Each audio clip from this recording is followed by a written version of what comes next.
Friends, welcome to my new video. और आज हम लोग बात करेंगे इलेक्ट्रिक पोटेंशियल की और इलेक्ट्रिक पोटेंशियल एनर्जी की। इस चैप्टर में हम लोग पढ़ने वाले हैं इलेक्ट्रिक पोटेंशियल। तो देखते हैं इलेक्ट्रिक पोटेंशियल क्या होता है। इलेक्ट्रिक पोटेंशियल होता है जब हम किसी चार्ज को इन्फिनिटी से एक पॉइंट पर लाते हैं। मान लेते हैं ये पी पॉइंट है और हम लोग किसी चार्ज प्लस क्यू को इन्फिनिटी से इस पॉइंट पी पर लाए। तो जो वर्क हुआ, हमने जो वर्क किया डब्लू, वो डिवाइडेड बाई चार्ज, कितने चार्ज को हम लोग लाए हैं, ये जो रेशियो है यही हो जाता है इलेक्ट्रिक पोटेंशियल। और इसका सिंबल होता है वी। इसको हम लोग वी से डिनोट करते हैं। ये हो जाता है डब्ल्यू अपॉन क्यू। रेशियो है ये वर्क डन का और चार्ज का। डेफिनेशन अगर हम लोग इस फॉर्मूले से बनाए तो कह सकते हैं कि the work done in carrying a positive charge from infinity to this point is called electric potential at that point. ठीक है। तो ये याद रखिएगा कि ये चार्ज पॉजिटिव होना चाहिए। अच्छा, अगर चार्ज नेगेटिव होगा तो क्या होगा? पोटेंशियल भी नेगेटिव आएगा, है ना। पॉजिटिव चार्ज के लिए पॉजिटिव पोटेंशियल, नेगेटिव चार्ज के लिए नेगेटिव पोटेंशियल, ये याद रखिएगा। और ये यूनिट मैग्नेट मतलब एक यूनिट, एक कूलम चार्ज पे कितना वर्क डन लगा उसी को इलेक्ट्रिक पोटेंशियल बोलते हैं। इसकी यूनिट जो होती है वो होती है वोल्ट्स। एसआई यूनिट इसकी वोल्ट्स है। इलेक्ट्रिक पोटेंशियल डिफरेंस की बात करें, ये क्या होता है? ये भी सेम चीज है, बस यहाँ पे दो पॉइंट्स हो जाते हैं। पोटेंशियल डिफरेंस है यानी कि किसी दो पॉइंट्स के बीच का पोटेंशियल हम लोग माइनस कर रहे हैं। तो ये दो पॉइंट्स होते हैं ए और बी, इनका पोटेंशियल मान लेते हैं वी ए और वी बी है। तो इलेक्ट्रिक पोटेंशियल डिफरेंस यहाँ पे क्या होगा कि द वर्क डन, मतलब हम एक, हमारे पास चार्ज है क्यू। इस चार्ज को हम लोग ए से बी ले जा रहे हैं। पहले ये ए पर था, अब ये बी पर है। तो जितना वर्क डन लगा, ये वर्क डन जो भी लगा ए से बी ले जाने में, डिवाइडेड बाई दिस चार्ज, ये रेशियो होता है potential difference between these two points A and B. तो यहाँ पे डेफिनेशन आती है, the work done in carrying a positive test charge from one point to another is called the potential difference between these two points. अब ये भी potential है एक प्रकार का, तो इसकी भी यूनिट हो जाती है वोल्ट्स। ये यहाँ पे होता है। डायमेंशन की बात करें तो दोनों का ही डायमेंशन सेम होगा, और वो डायमेंशन क्या होगा तो यही फॉर्मूले से निकाल सकते हैं। वर्क डन अपॉन चार्ज है, तो वर्क डन का डायमेंशन होता है M L square T minus two, है ना। वर्क डन कैसे निकालते हैं? फोर्स इंटू डिस्प्लेसमेंट से। और नीचे है चार्ज, चार्ज का होता है एटी। तो यहाँ से क्या निकल के आता है? M L square T minus three A minus one. ये डायमेंशन निकल के आता है हमारा इलेक्ट्रिक पोटेंशियल का और इलेक्ट्रिक पोटेंशियल डिफरेंस का। ये याद रखिएगा। यहाँ पे एक चीज और याद रखिएगा कि जो इलेक्ट्रिक, जैसे इलेक्ट्रिक पोटेंशियल डिफरेंस जब भी होता है दो पॉइंट्स का, तो वहां पे चार्ज फ्लो करेगा, चार्ज मूव करेगा। तो जो पॉजिटिव चार्ज होगा वो हमेशा हायर पोटेंशियल से लोअर पोटेंशियल की तरफ जाएगा, और जो नेगेटिव चार्ज होगा वो हमेशा लोअर पोटेंशियल से हायर पोटेंशियल की तरफ जाता है ना। जैसे पानी होता है ना, तो वो एक हाई एल्टीट्यूड से लो एल्टीट्यूड की तरफ जाता है, वैसे यहाँ पे चार्ज है। तो पॉजिटिव चार्ज की बात करें तो ये हाई पोटेंशियल से लो पोटेंशियल की तरफ जाता है। और ये तब तक मूव करता रहेगा जब तक दोनों पॉइंट्स का इलेक्ट्रिक पोटेंशियल इक्वल नहीं हो जाते हैं, सेम नहीं हो जाते, तब तक ये मूव करता रहेगा। अब नेक्स्ट हम लोग बात करते हैं electric potential due to a point charge. जैसे हमने कूलम्स लॉ पढ़ा था, इलेक्ट्रिक फील्ड पढ़ी थी, है ना। किसी पॉइंट चार्ज की वजह से इलेक्ट्रिक फील्ड हम लोग निकालते थे। और इसी तरह से यहाँ पे इलेक्ट्रिक पोटेंशियल निकाल सकते हैं हम लोग। कोई चार्ज हमारे पास प्लस क्यू रखा है, और इससे आर डिस्टेंस पर हमें इलेक्ट्रिक पोटेंशियल निकालना है। ये मान लेते हैं पॉइंट पी है। तो इलेक्ट्रिक पोटेंशियल कैसे निकलेगा? ये हो जाता है V is equal to one upon four pi epsilon not Q upon R square. ये हो जाता है हमारा electric potential due to a point charge. Q upon R square नहीं आएगा, यहाँ पे क्यू अपॉन आर होगा। इसका डेरिवेशन कैसे आता है? डेरिवेशन हमने जो अभी फॉर्मूला पढ़ा ना कि वर्क डन अपॉन चार्ज, वैसे ही आता है। और डेरिवेशन में हम लोग नहीं जाएंगे क्योंकि वो हमारे लिए इम्पोर्टेंट नहीं है एग्जाम के पर्सपेक्टिव से। हम लोग केवल फॉर्मूले पे बात करेंगे और इसके प्रॉपर्टीज के बारे में बात करेंगे। तो ये इलेक्ट्रिक पोटेंशियल जो है ये एक स्केलर क्वांटिटी होता है, ये वेक्टर क्वांटिटी नहीं होता है। यहाँ पे हमें इसके डायरेक्शन देखने की जरूरत नहीं है। अगर ये चार्ज पॉजिटिव होगा तो इलेक्ट्रिक पोटेंशियल पॉजिटिव आएगा, अगर चार्ज नेगेटिव होगा तो इलेक्ट्रिक पोटेंशियल भी नेगेटिव आएगा। अब यहाँ पे भी जो लॉ ऑफ सुपरपोजिशन होता है वो भी यहाँ पे सेटिस्फाई होगा। अगर हमारे पास कई सारे चार्ज है ना, जैसे मान लेते हैं यहाँ पे Q1 चार्ज है, यहाँ पे Q2 चार्ज है, और एक पॉइंट हम लेते हैं P। Q1 से इसकी डिस्टेंस है R1 और Q2 से इसकी डिस्टेंस है R2। तो P पॉइंट पे कितना इलेक्ट्रिक पोटेंशियल होगा? तो हम लोग यहाँ पे दोनों का इलेक्ट्रिक पोटेंशियल निकालेंगे और फिर दोनों को ऐड कर देंगे, दोनों का अलजेब्रिक सम ले लेंगे और जो भी आएगा वो इसका हो जाएगा। तो ये होगा 1/4 पाई एप्सिलॉन नॉट। पहले चार्ज की वजह से होगा Q1/R1 और दूसरे चार्ज की वजह से होगा 1/4 पाई एप्सिलॉन नॉट Q2/R2। ये ऐड करने पे जो भी आएगा वो हमारा हो जाएगा electric potential, total electric potential point P पर। ठीक है, तो इस तरह से हम लोग निकालते हैं। अब नेक्स्ट बात करते हैं electric potential due to a dipole. जैसे हमने डाइपोल पढ़ा था ना, वैसे ही डाइपोल में हमने इलेक्ट्रिक फील्ड निकाली थी, वैसे ही यहाँ पे भी हम लोग देखेंगे कि इसकी इलेक्ट्रिक पोटेंशियल कैसे निकलेगा, है ना। तो यहाँ पे एक चार्ज है +Q और दूसरा चार्ज है -Q। इन दोनों के बीच की डिस्टेंस है 2L। 2L।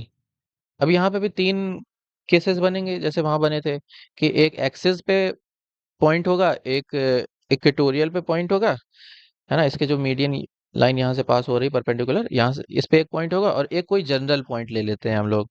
तो तीनों केस डिस्कस करेंगे। पहला केस बात करते हैं एक्सिस पे। एट एक्सिस, एक्सिस का मतलब ये है कि इसी एक्सिस पे आगे कहीं पे इधर पे कोई पी पॉइंट है, वहां पे हम लोग निकालेंगे इसका इलेक्ट्रिक पोटेंशियल। तो वो कैसे निकलता है, यहाँ पे हम लोग डायरेक्ट फॉर्मूला की बात करेंगे। तो ये जो पी पॉइंट है ये आर डिस्टेंस पे है इस डाइपोल से। डाइपोल से मतलब डाइपोल के सेंटर से आर डिस्टेंस पे रखा है। और ये डाइपोल है, इसका डाइपोल मोमेंट क्या होगा, पी। वो क्या होता है 2QL, हमने पढ़ा था। इसकी डायरेक्शन नेगेटिव से पॉजिटिव की तरफ होती है। तो एट एक्सिस इसका जो इलेक्ट्रिक पोटेंशियल होगा वो होगा V is equals to 1/4 pi epsilon not P/R²। ये याद रखिएगा, P/R² इसका इलेक्ट्रिक पोटेंशियल हो जाता है। और ये हम बात कर रहे हैं एक्सिस की। ठीक है, नेक्स्ट हम लोग बात करते हैं इक्वेटोरियल पॉइंट पे। एट इक्वेटोरियल, अब इक्वेटोरियल पे अजय निकलता कैसे है, ये जो हम लोग निकाल रहे हैं इलेक्ट्रिक पोटेंशियल, ये वही प्रिंसिपल ऑफ सुपरपोजिशन की वजह से निकालते हैं। पहले +Q की वजह से निकालेंगे, फिर -Q की वजह से निकालेंगे, और फिर एज्यूम कर लेंगे कि R is very greater than L। तो L² को नेग्लेक्ट कर देते हैं और फिर ये फॉर्मूला हमारे पास निकल के आता है। डेरिवेशन में हम लोग नहीं जाएंगे। इक्वेटोरियल पे अगर बात करते हैं तो ये हम लोग इस परपेंडिकुलर पे यहाँ कहीं पॉइंट मान लेते हैं, ये P पॉइंट है। ठीक है, तो ये P पॉइंट की जितनी डिस्टेंस +Q से है उतनी ही डिस्टेंस -Q से भी है। यानी कि हम लोग कह सकते हैं कि ये दोनों चार्जेस से इक्वी डिस्टेंस है ना। दोनों से जो डिस्टेंस है इसकी वो सेम है। तो जब हम लोग प्रिंसिपल ऑफ सुपरपोजिशन अप्लाई करेंगे तो एक की वजह से प्लस पॉजिटिव में आएगा और दूसरे की वजह से नेगेटिव में आएगा। ऐड करेंगे तो दोनों कैंसिल आउट होकर जीरो हो जाते हैं। तो इसीलिए इक्वेटोरियल पॉइंट पे कहीं पर भी जो इलेक्ट्रिक पोटेंशियल होता है वो हमेशा जीरो रहता है। क्यों? क्योंकि ये जो पॉइंट है ये दोनों ही चार्जेस से सेम डिस्टेंस पे है, ये रीजन है। ठीक है, नेक्स्ट हम लोग बात करते हैं कोई जनरल पॉइंट ले लेते हैं जो कि ना तो इक्वेटोरियल पे और ना ही एक्सिस पे, कोई एक जनरल पॉइंट पे है। वो जनरल पॉइंट ऐसे हम लोग डिस्कस करते हैं, ऐसे देखते हैं जैसे माइनस ये +Q है और ये -Q है, और वो जनरल पॉइंट यहाँ कहीं पे है P पॉइंट। ये 2L डिस्टेंस है और ये जो पॉइंट P है ये R डिस्टेंस पे रखा है। R क्या है, सेंटर से डिस्टेंस, और ये एंगल बना रहा है थीटा। थीटा एंगल बना रहा है इस डाइपोल से, डाइपोल के एक्सिस से। ठीक है, तो हम लोग क्या करते हैं यहाँ पे निकालने के लिए जो फॉर्मूला, डायरेक्ट फॉर्मूला की बात करेंगे हम लोग। तो इलेक्ट्रिक पोटेंशियल हो जाता है V इज इक्वल टू, ये ऊपर वाला सेम रहेगा, 1/4 पाई एप्सिलॉन नॉट P/R²। एक एडिशनल टर्म आ जाता है जो होता है कॉस थीटा। और थीटा क्या है, एंगल है किसके बीच में, ये जो लाइन है और डाइपोल की एक्सिस, इन दोनों के बीच का जो एंगल है यही है थीटा। तो ये 1/4 pi epsilon not P cos theta upon R² निकल के आता है electric potential at any general point near a dipole. ठीक है, तो ये फॉर्मूलेज याद रखिएगा, ये डायरेक्टली क्वेश्चन में या न्यूमेरिकल में पूछा जा सकता है। नेक्स्ट बात करते हैं इक्विपोटेंशियल सरफेस। इक्विपोटेंशियल सरफेस क्या होता है? इक्विपोटेंशियल सरफेस मतलब कि ऐसी सरफेस जहाँ पे हर जगह पूरी सरफेस पर ही, चाहिए पॉइंट हो, है ना, मान लेते पॉइंट ए हो, पॉइंट बी हो, पॉइंट सी हो, पॉइंट डी हो, कोई भी पॉइंट हो, सभी जगह इलेक्ट्रिक पोटेंशियल सेम रहे। Any surface where electric potential is same, V is same at all points, इसको हम लोग बोलते हैं इक्विपोटेंशियल सरफेस। जैसे हम लोग एक चार्ज ले लेते हैं ना, एक प्लस क्यू चार्ज लिया हमने, ये प्लस क्यू चार्ज है, तो अब इससे मान लेते हैं आर डिस्टेंस पे, ये मान लेते हैं आर डिस्टेंस पे पॉइंट ए रखा है, तो इसका पोटेंशियल होगा वी ए। आर डिस्टेंस पे ही पॉइंट बी रखा है, तो इसका पोटेंशियल होगा वी बी। आर डिस्टेंस पे ही पॉइंट सी रखा है, इसका पोटेंशियल होगा वी सी। और आर डिस्टेंस पे ही डी रखा है, इसका पोटेंशियल है वी डी। तो सभी सेम डिस्टेंस पे हैं, यानी कि हम लोग ये कह सकते हैं कि चारों पॉइंट पे जो इलेक्ट्रिक पोटेंशियल होगा वो सेम होगा, है ना, ये एक ऐसे सर्कल टाइप का बनेगा। और ये जो वी ए होगा, वी बी होगा, वी सी होगा और वी डी होगा, ये चारों ही इलेक्ट्रिक पोटेंशियल सेम रहेंगे। तो ये जो सरफेस बन रही है डॉटेड से मैंने बनाया है, ये होगी इक्विपोटेंशियल सरफेस। ठीक है, इक्विपोटेंशियल सरफेस में एक चीज याद रखिएगा कि अगर हम लोग इस सरफेस में एक पॉइंट से दूसरे पॉइंट पे किसी चार्ज को मूव कराते हैं तो कोई भी वर्क डन नहीं होगा। ठीक है, ये याद रखिएगा। ऐसा इसलिए होता है क्योंकि अगर वर्क डन हो जाएगा तो दोनों पॉइंट के बीच में पोटेंशियल डिफरेंस क्रिएट हो जाएगा, लेकिन दोनों का तो पोटेंशियल सेम है, तो पोटेंशियल डिफरेंस हमेशा जीरो रहेगा। तो ये भी याद रखिएगा कि यहाँ पे पोटेंशियल डिफरेंस जो डेल्टा वी होता है वो हमेशा जीरो रहता है। और no work done in moving charge from one point to another, एक पॉइंट से दूसरे पॉइंट ले जाने पे चार्ज पे कोई भी वर्क डन नहीं लगेगा। ठीक है, ये याद रखिएगा। हाँ, एक चीज और कि जैसे ये हमने प्लस क्यू चार्ज लिया, अगर हम लोग यहाँ पे इलेक्ट्रिक फील्ड लाइंस ड्रॉ करें तो ऐसे निकल रही होंगी लाइंस बाहर की तरफ, क्योंकि पॉजिटिव चार्ज है ना। तो यहाँ पे आप लोग एक चीज नोटिस कर सकते हैं कि जो इलेक्ट्रिक फील्ड लाइन है और ये जो इक्विपोटेंशियल सरफेस है, ये इक्विपोटेंशियल सरफेस है, इन दोनों के बीच में एंगल 90 डिग्री बन रहा है। कहीं पर भी आप देखिए, यहाँ पे यहाँ पे भी 90 बन रहा है, यहाँ पे भी 90 बन रहा है ना। तो ये जो इलेक्ट्रिक फील्ड लाइंस हैं, इलेक्ट्रिक फील्ड लाइंस इंटरसेक्ट, किसको इंटरसेक्ट कर रही हैं? ये जो इक्विपोटेंशियल सरफेस है इसको एट राइट एंगल्स 90 डिग्री पर इंटरसेक्ट कर रही हैं। ठीक है, तो ये कुछ इंपॉर्टेंट पॉइंट्स हैं इक्विपोटेंशियल सरफेस से रिलेटेड। ये डायरेक्ट थ्योरी बेस्ड क्वेश्चन में पूछा जा सकता है, एमसीक्यू बन सकते हैं कि which of the point is incorrect regarding equipotential surface, है ना। तो आपको ये याद रखिएगा कि सारे सभी पॉइंट्स के पोटेंशियल सेम रहते हैं, पोटेंशियल डिफरेंस जीरो रहता है, एक पॉइंट से दूसरे पॉइंट ले जाने पे चार्ज पर कोई भी वर्क डन नहीं लगेगा, इलेक्ट्रिक फील्ड लाइंस और जो इक्विपोटेंशियल सरफेस है ये राइट एंगल पे इंटरसेक्ट करते हैं। ठीक है, और हाँ, तो ये बात थी हमारी इक्विपोटेंशियल सरफेस की। अब नेक्स्ट हम लोग देखते हैं फोर्स और काइनेटिक एनर्जी। तो अभी हमने बात किया ना इलेक्ट्रिक पोटेंशियल, कहीं पे भी इलेक्ट्रिक पोटेंशियल होता है तो वहां पे हम लोग दूसरा चार्ज लाते हैं तो उस पे एनर्जी फील होती है। जैसे हमने इलेक्ट्रिक फील्ड में पढ़ा था कि इलेक्ट्रिक फील्ड में हम लोग कोई टेस्ट चार्ज लाएंगे तो उससे फोर्स फील होता है ना। हम मानते हैं कि यहाँ पे कोई ई इलेक्ट्रिक फील्ड है पहले से, और हम लोग एक टेस्ट चार्ज लाते हैं जो कि चार्ज है क्यू। तो इस क्यू चार्ज पे जो फोर्स लगेगा वो क्या होगा? वो होगा क्यू टाइम्स ई, क्यू और ई का प्रोडक्ट होगा। और ये किस डायरेक्शन पे लगेगा? अगर ये चार्ज पॉजिटिव है तो फोर्स की डायरेक्शन भी सेम रहेगी जो इलेक्ट्रिक फील्ड की डायरेक्शन है, लेकिन अगर ये चार्ज नेगेटिव है, अगर ये माइनस क्यू है, तो फोर्स लगेगा opposite to electric field. Electric field right side है तो फोर्स लेफ्ट साइड लगेगा, ये याद रखिएगा। ठीक है, तो ये बात है फोर्स की। अगर हम लोग किसी इलेक्ट्रिक पोटेंशियल पे मतलब कोई चार्ज लाते हैं, क्यू चार्ज, तो उस पे क्या होगा, काइनेटिक एनर्जी लगेगी, है ना। उस पे एक एनर्जी स्टोर होगी, जो कि कैसे निकलती है, वो के होता है क्यू वी से। ये क्या है, हम यहाँ पे एक मान लेते हैं, एक पी पॉइंट है ना। और इस पे पोटेंशियल था वी, वीपी मान लेते हैं। हम लोग कोई एक टेस्ट चार्ज बाहर से लाए, इन्फिनिटी से लाए, और इस पॉइंट पर ले आए, मान लेते हैं ये चार्ज है प्लस क्यू। तो हमने कुछ कुछ इस पे मतलब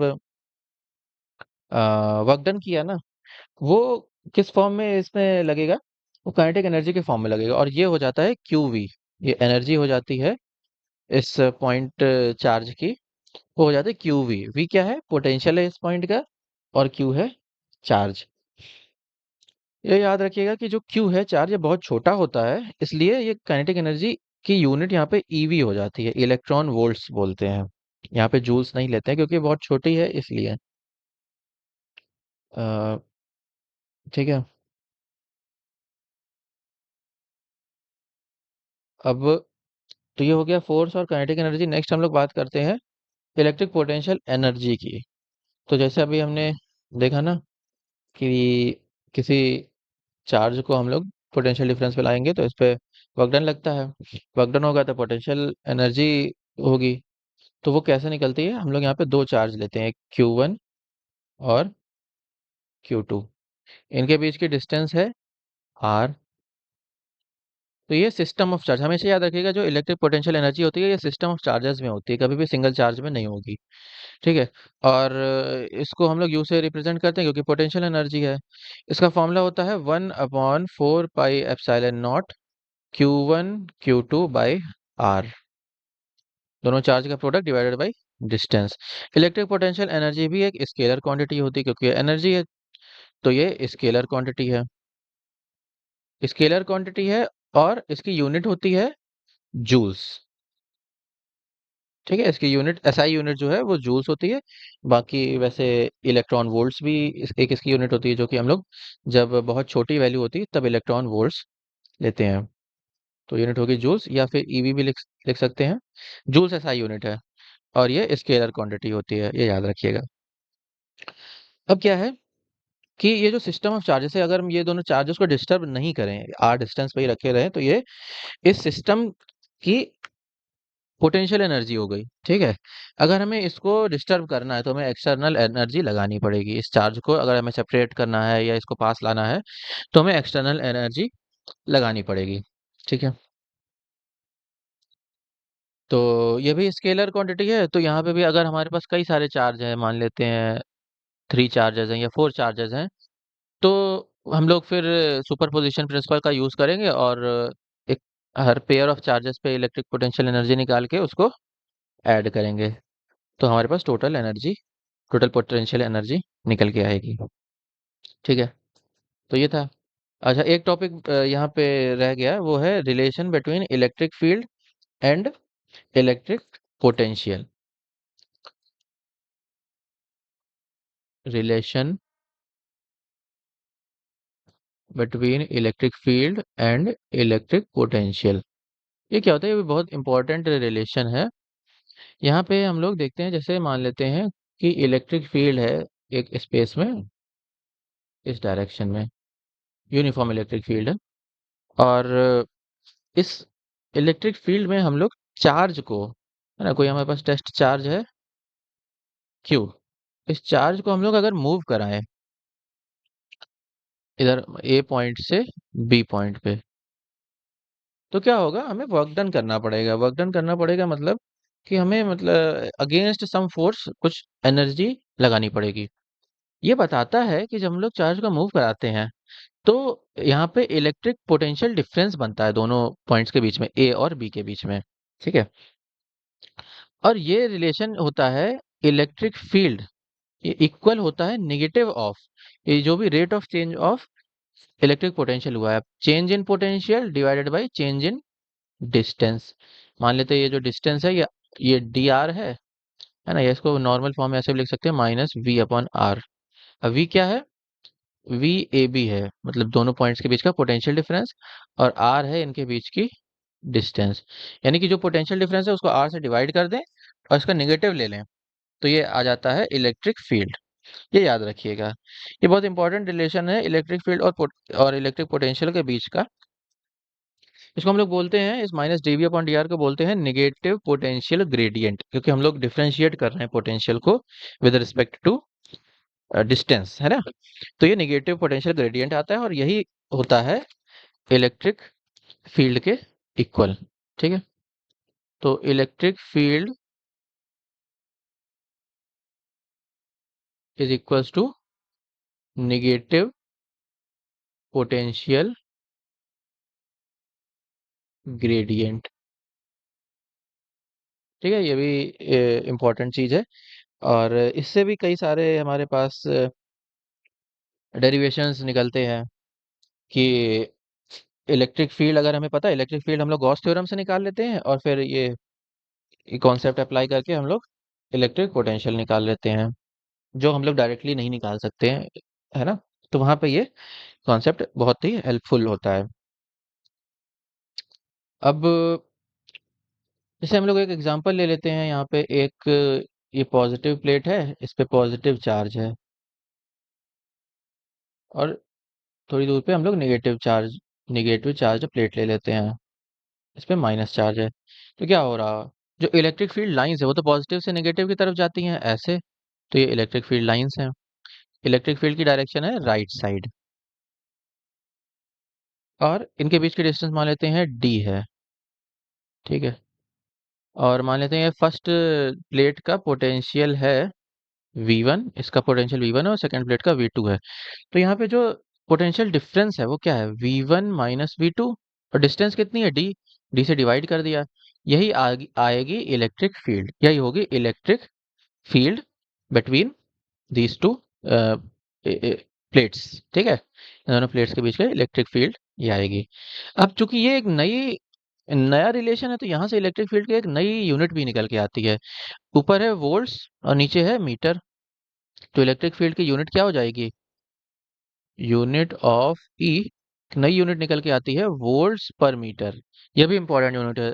हम लोगों ने पहले जो यूनिट पढ़ी थी वो क्या थी, वो थी न्यूटन पर कूलम, और ये दूसरी यूनिट है वोल्ट्स पर मीटर। तो दोनों ही यूनिट याद रखिएगा, दोनों ही यूनिट इलेक्ट्रिक फील्ड की हैं। ठीक है, तो ये था हमारा इलेक्ट्रिक पोटेंशियल और इलेक्ट्रिक पोटेंशियल एनर्जी। वीडियो आपको कैसा लगा, कुछ फीडबैक हो तो कमेंट्स में बताइएगा। Thank you.